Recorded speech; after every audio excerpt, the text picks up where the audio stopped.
Pools are a great and fun way to beat the summer heat, but pools also take a lot of work to maintain. In this video, I will show you how to vacuum an in-ground pool. Before you can begin, you will need a pool vacuum hose, an extendable pool rod, a pool vacuum, and a pool skimmer adapter.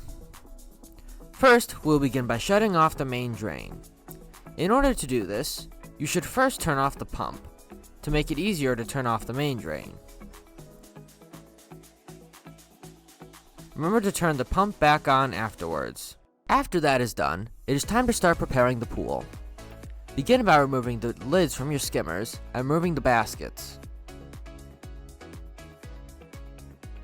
Next, go to the skimmers you'll be using to vacuum the pool and screw in your adapter.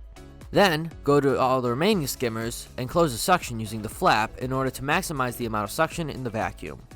The next step is to attach the pool rod to the vacuum. Be sure to align the two pegs so it won't fall off.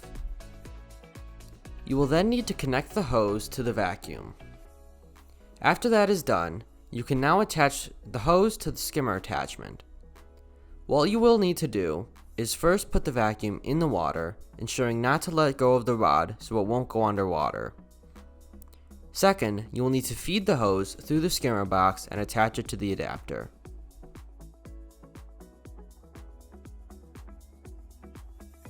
You are now ready to vacuum your pool. For the best results, make sure to bring the vacuum all the way up to the surface of the water and all the way down again to the bottom of the pool.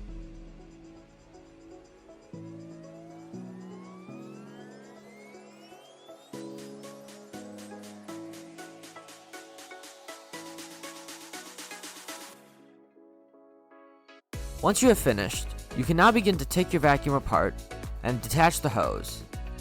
Be sure to drain out all the water. After that, you can then unscrew the adapter from the skimmer you used and flip back around the flaps of the ones you didn't use. Lastly, we'll be emptying out the pump basket. Make sure to turn off the pump and adjust the valve on it before removing the basket. You should also be careful when removing the pump basket, as water may spill out of the open lid.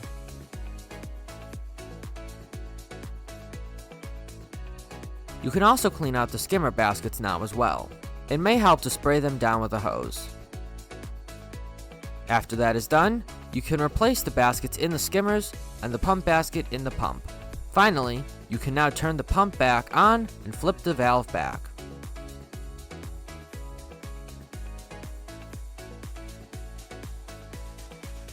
Now, all there is left to do is enjoy swimming in your newly cleaned pool. You should vacuum your pool about once a week to help keep a healthy pool.